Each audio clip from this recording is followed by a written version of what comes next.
अच्छा बेटे, तो हमने राइट हैंड ग्रिप रूल पढ़ लिया था, ठीक है। उसको हमने सॉलिनॉइड में और एक स्ट्रेट वायर में उसको हमने कवर करा था अब हमारी लास्ट क्लास में। इसके अलावा हमने फ्लेमिंग लेफ्ट हैंड रूल भी कर लिया विद डीसी मोटर, ठीक है। अब हमारे पास जो है बेटा ये यूजेस बाकी हैं, ठीक है, इलेक्ट्रोमैग्नेटिज्म के यही तो हम इसे कवर करेंगे जल्दी आज की क्लास में। और इलेक्ट्रोमैग्नेटिज्म का हमारा टॉपिक हो जाएगा एंड। अच्छा, इसको पढ़ाने से पहले दो तीन चीज़ें जो मैं आपसे डिस्कस कर लूँ, जो इसमें मेन रोल प्ले करेंगी। तो वो एक दो चीज़ें ये है कि देखें, हमेशा हम जब भी किसी भी ऑब्जेक्ट को इलेक्ट्रोमैग्नेटिज्म में करते हैं तो हमने मोस्टली देखा है सोलेनॉइड वगैरह के केस में हमने इस तरीके से सॉफ्ट आयरन कोर ली थी। और उस सॉफ्ट आयरन कोर पे हमने क्या करा था बेटा, कॉइलिंग की थी, यानी वायर को यूं करके टर्न करा था तो वो कॉइल बन गया था। तो इसके थ्रू क्या होता था बेटा, अगर हम आयरन की थी ये सॉफ्ट आयरन कोर, ये मेंशन करना बहुत इंपॉर्टेंट है कि ये कोर जो होती है बेटा ये आयरन की होती है। आयरन की क्यों होती है बेटा? ये आयरन इजिली, ठीक है, टाइम कंडक्ट नहीं करता, ज़्यादा इजीली मैग्नेटाइज हो जाता है और इजीली ही डीमैग्नेटाइज हो जाता है। फॉर एग्जांपल, अगर मैं स्विच ऑन करूं, अगर मैं स्विच ऑन करूं, ठीक है, और जैसे ही करंट फ्लो हो यहाँ से यूं जाएगा, करंट जहाँ से यूं जाएगा यहाँ पे आउट हो रहा होगा, यहाँ नॉर्थ आ जाएगा, यहाँ साउथ आ जाएगा। ये हम सारी चीज़ें डिस्कस करते हैं, थंब से पता चल रहा था नॉर्थ है, ठीक है। और करंट की डायरेक्शन जो मूव कर रही थी बेटा वो हमारी तरफ आ रही थी यूं करके, ठीक है। वो यहाँ से मूव होता हुआ यहाँ से आउट हो जाएगा, यहाँ नॉर्थ है यहाँ साउथ है। तो जैसे ही करंट आएगा ये फौरन मैग्नेटाइज हो जाएगा, ये आयरन कोर फौरन मैग्नेटाइज हो जाएगी, टाइम ही नहीं लेगी और फौरन मैग्नेटाइज हो जाएगी, और जैसे हम स्विच ऑफ करेंगे डीमैग्नेटाइज हो जाएगी। इसलिए हम सॉफ्ट आयरन कोर यूज करते हैं। एग्जामिनर पूछेगा तो आपको बता भी देना है कि हम सॉफ्ट आयरन कोर क्यों यूज कर रहे हैं इसके लिए, ठीक है। एक तो ये चीज हो गया। अब ये रीड स्विच का है, ये यूज होगा इलेक्ट्रोमैग्नेटिज्म में सर्किट को कंप्लीट करने के लिए। सर्किट को कंप्लीट करने का मतलब क्या है? थोड़ा सा जूम इन कर रहा हूँ मैं, मे बी थोड़ी सी पिक्चर ब्लर हो रही है, चले मैं इसको एक्सटर्नली बना के दिखा दे रहा हूँ आपको, ठीक है। कुछ इस तरीके का सीन है इसमें कि,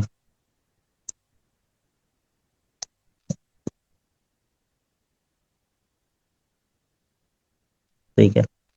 अम, ब-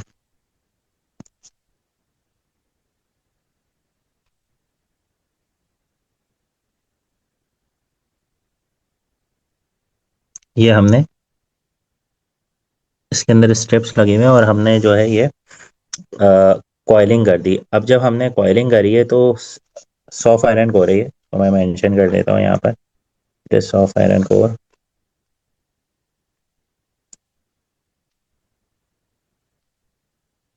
सॉफ्ट आयरन, ये इसकी तो बहुत ज़्यादा हो रही है निडल इसकी।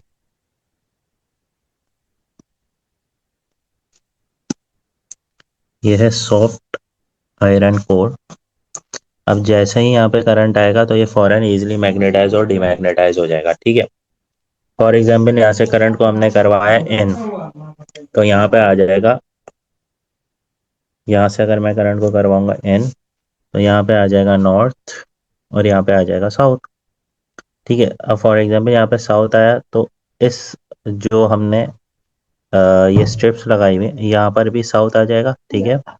और इसके एंड में आ जाएगा नॉर्थ, ठीक है। अब यहाँ नॉर्थ था तो इसके एंड में नॉर्थ आ जाएगा और यहाँ पर आ जाएगा साउथ। अब नॉर्थ और साउथ यहाँ पर आ गए तो ये एक दूसरे से क्या कर जाएंगे, अट्रैक्ट। और जैसे ही हम यहाँ पर स्विच ऑन करेंगे, सॉफ्ट आयरन कोर है, फॉरेन इलेक्ट्रोमैग्नेटिज्म में ये कन्वर्ट होगा, ये फॉरेन इलेक्ट्रोमैग्नेटिज्म में कन्वर्ट होगा। और जिसकी वजह से यहाँ पे पोल्स आएंगे, यहाँ साउथ आएगा बेटा, यहाँ पे नॉर्थ आएगा। ओहो, यहाँ पे तो लिखा ही नहीं मैंने। साउथ आएगा, यहाँ नॉर्थ आएगा। अब यहाँ पे साउथ आने की वजह से इस एंड पे भी साउथ है, तो यहाँ पे अपोजिट पोल जनरेट हो जाएंगे नॉर्थ। तो यहाँ नॉर्थ है तो यहाँ पर नॉर्थ है, तो यहाँ पे अपोजिट पोल जनरेट हो जाएंगे साउथ। तो ये नॉर्थ और साउथ ये अपोजिट पोल हैं, एक दूसरे को करेंगे अट्रैक्ट। और इसकी वजह से जैसे ही एक दूसरे को करेंगे अट्रैक्ट, सर्किट क्या हो जाएगा बेटा, कंप्लीट हो जाएगा, ठीक हो गया। अब अब हम पढ़ेंगे बेटा रिले के बारे में। तो रिले क्या, कहाँ यूज होता है? रिले उन जगहों पर यूज होता है जहां पर हमने कोई हैवी अमाउंट ऑफ, जिसे समझ जाए एक बड़ा इंस्ट्रूमेंट कह सकते हैं, जिसको रखा हुआ है, जिसको हम ऑन करना चाह रहे हैं, और हम ऑन करते हुए ये नहीं चाह रहे कि उसमें से कोई हाई अमाउंट ऑफ करंट ऐसा कोई रिलीज हो या स्पार्क वगैरह हो जिसके थ्रू कोई नुकसान वगैरह हो सके। तो इसको हम as a second switch use करते हैं। मतलब सेकेंड स्विच को ऑन करने के लिए इसके थ्रू हम करंट की सप्लाई देंगे, और ये जो है सेकेंड स्विच को रन करेगा। अच्छा, अब इन सब में एक चीज कॉमन है। एक तो सॉफ्ट आयरन कोर यूज होगी, और दूसरा हम इस तरीके से कॉइलिंग करेंगे और इलेक्ट्रोमैग्नेटिज्म बनाएंगे। इन सारी चीजों में यही मिलेगा आपको, ठीक है, कॉन्सेप्ट यही होगा। अब आप देखें यहाँ पे होगा क्या। ये बेसिकली यहाँ से स्विच है, जैसे हमने स्विच को ऑन करा, ये पॉजिटिव सप्लाई, यहाँ से करंट आया। अब जैसे ही करंट आया यहाँ से, तो अब ये फौरन मैग्नेटाइज हो गया। अब ये जैसे ही मैग्नेटाइज होगा तो आपने ये देखा है कि ये जो स्ट्रिप लगी हुई है, यहाँ पे बार लगा हुआ है, ये आयरन का बना हुआ है। अब आयरन हमें अगेन पता है सॉफ्ट मैग्नेटिक मटेरियल है। जैसे ही यहाँ पर मैग्नेटिक फील्ड आई, इसने इस आयरन को करा अपनी तरफ अट्रैक्ट। अब ये जैसे ही आयरन यहाँ पर अट्रैक्ट होगा, तो ये वाली स्ट्रिप कुछ इस तरीके से यहाँ पे आ जाएगी, और यहाँ पर जो इस स्विच के बीच में गैप है, जब ये इसको अट्रैक्ट करेगा, बेटा जब ये यहाँ पर आएंगे तो डेफिनेटली ये थोड़ा सा अप होगा। जब ये अप होगा तो ये दोनों स्विच आपस में क्या हो जाएंगे, क्लोज। अब जैसे ही ये दोनों स्विच आपस में हो जाएंगे क्लोज, इस एंड पे हमने कोई भी इंस्ट्रूमेंट लगाया हुआ होता है, कोई भी हैवी इंस्ट्रूमेंट लगाया हुआ होता है, ठीक है, कुछ भी लगाया हुआ होगा, कोई भी हैवी इंस्ट्रूमेंट हमने लगाया होगा यहाँ पर। अब जैसे ही यहाँ से ये दोनों ऑन हुए, ठीक है, ये इन दोनों में कांटेक्ट हुआ। कांटेक्ट होने की वजह से जो है वो सर्किट में करंट फ्लो होगा, और यहाँ पे जो भी इंस्ट्रूमेंट लगा होगा इस एंड पे वो क्या हो जाएगा, ऑन हो जाएगा। तो इस तरीके से हम रिले को यूज करते हैं, ठीक है। एक एज अ सेकंड हम कह सकते हैं कि सेकंड स्विच हम यूज कर सकते हैं, ठीक है, इस तरीके से। अच्छा, अब इलेक्ट्रिक बैल है, इसमें भी सेम वही कॉन्सेप्ट है। अगर आप देखें कि अगेन सॉफ्ट आयरन कोर है, और उसके साथ हमने क्या करा हुआ है बेटा, कॉइलिंग की हुई है। अब इसमें एक दो चीज़ें मैं आपको अगर बता दूं, वो ये चीज़ है कि ये है गोंग और ये हैमर। जब हैमर गोंग पे करेगा स्ट्राइक, तब बेल रिंग होगी, तब हमें साउंड सुनाई देगा, तब हमें साउंड लेसन होगा। जब हैमर करेगा गोंग पे जाकर स्ट्राइक, ठीक है। अब हमें इस हैमर को इस गोंग पे करवाना है हिट, तो उसके लिए हमें इस चीज को अप करना पड़ेगा डेफिनेटली। अब तो आपको समझ में आ रहा होगा कॉन्सेप्ट क्या चल रहा है। अब जैसे ये चीज अप आएगी, हैमर अप आएगा, गोंग पे करेगा स्ट्राइक, जिसकी वजह से साउंड प्रोड्यूस हो जाएगा, ठीक है, इलेक्ट्रिक बैल में। तो अब देखते हैं कि होगा क्या। जैसे ही हमने स्विच ऑन करा, ये यहाँ से पॉजिटिव सप्लाई गई। अब ये देखें, अम, कुछ इस तरीके से, थोड़ा सा जूम आउट, हाँ बस सही है। अब यहाँ से करंट जो है वो आउट होना शुरू हुआ, ठीक है, यहाँ से करंट गया। अब जैसे ही करंट पास आउट हुआ, उसने इस पूरी आयरन को कर दिया मैग्नेटाइज्ड। अब ये इलेक्ट्रोमैग्नेटिज्म में आ गया। अब ये देखें यहाँ पर लगे हुए सॉफ्ट आयरन को। अब ये जैसे ही मैग्नेटाइज हुआ, इसने सॉफ्ट आयरन कोर को कर लिया यहाँ पर अट्रैक्ट। एक मिनट, इसने सॉफ्ट आयरन कोर को यहाँ पे कर लिया अट्रैक्ट, ये ऊपर आ गया। अब जैसे ही ये ऊपर आया तो डेफिनेटली ये सरफेस भी ऊपर आया और गोंग आ गया ऊपर। अब हैमर आ गया ऊपर। अब हैमर ने इस गोंग को करा स्ट्राइक। अब हैमर ने जैसे ही इस गोंग को स्ट्राइक करा, उसकी वजह से साउंड क्या हो गया बेटा, प्रोड्यूस हो गया। इस तरीके से इलेक्ट्रिक बेल जो है वो यूज होता है। हम इलेक्ट्रिक बेल को यूज करते हैं थ्रू इलेक्ट्रोमैग्नेटिज्म ना। अब ये देखते हैं सर्किट ब्रेकर।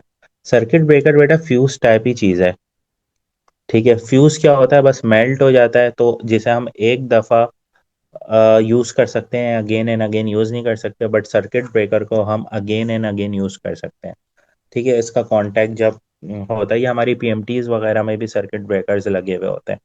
अब सर्किट ब्रेकर में क्या होता है, अगर हाई अमाउंट ऑफ करंट आ जाए, फॉर एग्जांपल अगर एक इंस्ट्रूमेंट है वो 8 एम्पेयर से रन हो रहा है, ठीक है, हमारे पास एक इंस्ट्रूमेंट 8 एम्पियर से रन हो रहा है, ठीक है, 8 एम्पियर से रन हो रहा है, ठीक है, 8 एम्पियर से रन हो रहा है, ठीक है।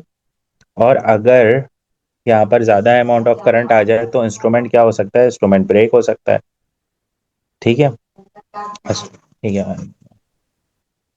अच्छा बेटा, अब हम सर्किट ब्रेकर को पढ़ते हैं।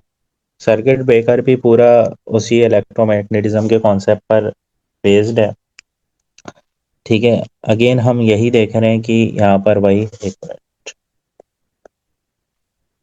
यहाँ पर वही है बेटा, इस तरीके से करंट फ्लो होगा, वही सॉफ्ट आयरन कोर है। अगेन सॉफ्ट आयरन कोर ये है, ये अट्रैक्ट हो जाएगी इस तरफ, फौरन मैग्नेटाइज हो जाती है, ये फौरन इस तरफ अट्रैक्ट हो जाएगी। अब ये जब फौरन इस तरफ अट्रैक्ट होगी तो बेटा इसके साथ जो स्प्रिंग है, स्प्रिंग हो जाएगा स्ट्रेच। जब स्प्रिंग हो जाएगा स्ट्रेच तो यहाँ से कांटेक्ट ब्रेक होगा और सर्किट ब्रेक हो जाएगा। अब सर्किट ब्रेकर क्या काम करता है, जस्ट लाइक अ फ्यूज, जो कि हमने पढ़ा था इलेक्ट्रिसिटी के टॉपिक में। फ्यूज का क्या काम होता है, फ्यूज भी और सर्किट ब्रेकर भी दोनों एक ही चीज, ये दोनों, फ्यूज बस मेल्ट हो जाता है और वन टाइम यूज होता है इसका, जो कि कांटेक्ट ब्रेक कर देता है अगर हाई अमाउंट ऑफ करंट आ जाए। फॉर एग्जाम्पल, अगर ये इंस्ट्रूमेंट है, ठीक है, और इस इंस्ट्रूमेंट की कैपेबिलिटी है 8 एम्पियर ऑफ करंट बेयर कर सकता है। अब फॉर एग्जांपल यहाँ पर करंट आ गया 12 एम्पियर, वोल्टेज में फ्लक्चुएशन हुई, करंट आ गया 12 एम्पियर। अब हाई अमाउंट ऑफ करंट आ गया, अब जिसकी वजह से हमारे पास जो आगे इंस्ट्रूमेंट लगा हुआ है उस इंस्ट्रूमेंट में हो सकता है वो इंस्ट्रूमेंट जल जाए, कोई इशू हो सकता है। तो उस इंस्ट्रूमेंट को प्रोटेक्ट करने के लिए जैसे हम फ्यूज लगाते थे उसी तरीके से हम क्या लगाते हैं, सर्किट ब्रेकर लगाते हैं, ठीक है। इतना क्लियर हुआ बेटा आपको?